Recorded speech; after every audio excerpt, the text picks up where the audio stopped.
Hello everyone, welcome to study time with new informative video.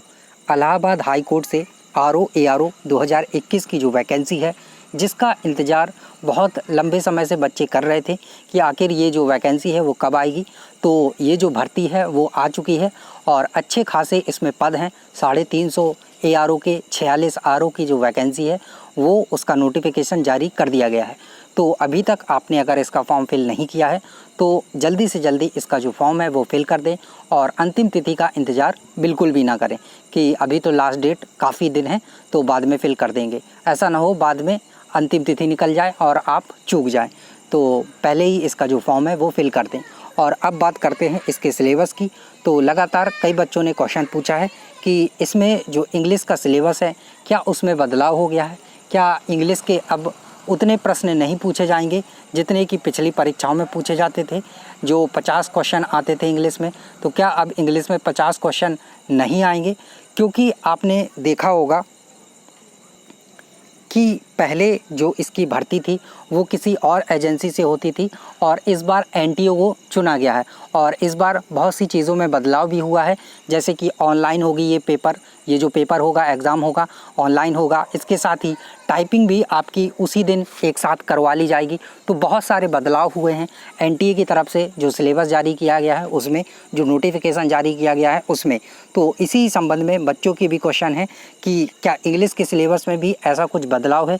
क्योंकि जो syllabus है उसमें बस इतना लिखा है कि ग्रेजुएशन लेवल की इंग्लिश पूछी जाएगी, लेकिन कहीं भी ऐसा डिटेल में नहीं दिया है कि 50 क्वेश्चन पूछे जाएंगे, 40 पूछे जाएंगे, 20 पूछे जाएंगे या कितने।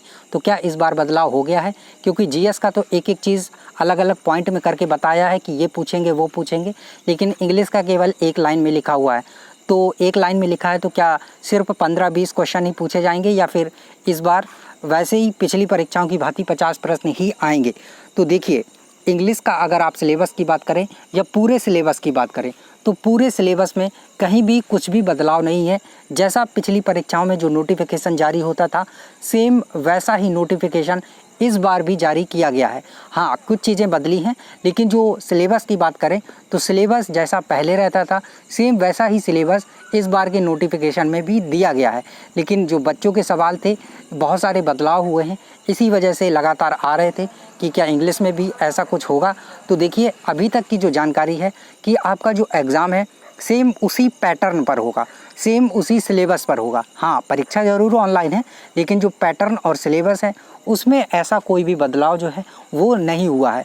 और आपके जो प्रश्न हैं वो 50 पूछे जाएंगे, जैसा कि पिछली परीक्षाओं में देखा गया है, एग्ज़ाम में देखा गया है कि 50 आपके इंग्लिश के क्वेश्चन रहते थे, 100 GS के क्वेश्चन रहते थे और 50 में आपकी रीजनिंग और रीजनिंग पूछ ली जाती थी और हिंदी पूछ ली जाती थी और कंप्यूटर पूछ लिया जाता था।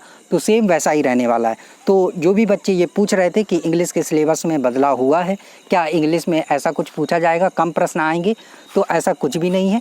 और ना ही ऐसी कोई जानकारी भी मिली है कि इंग्लिश के सिलेबस में या फिर पूरे सिलेबस में ऐसा कुछ बदलाव हुआ कि GS के कम हो जाएंगे या किसी के कम।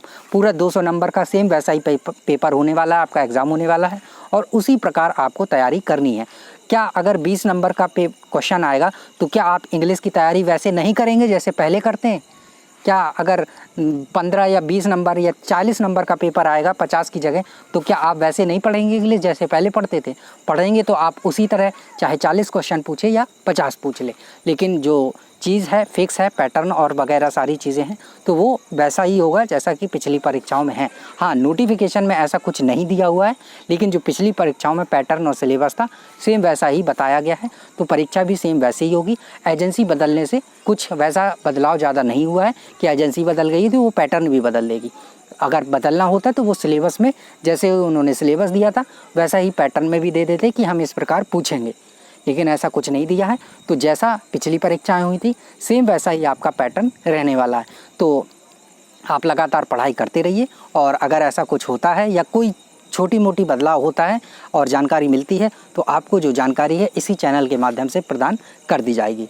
So thank you. मिलते हैं नई इन्फॉर्मेटिव वीडियो के साथ।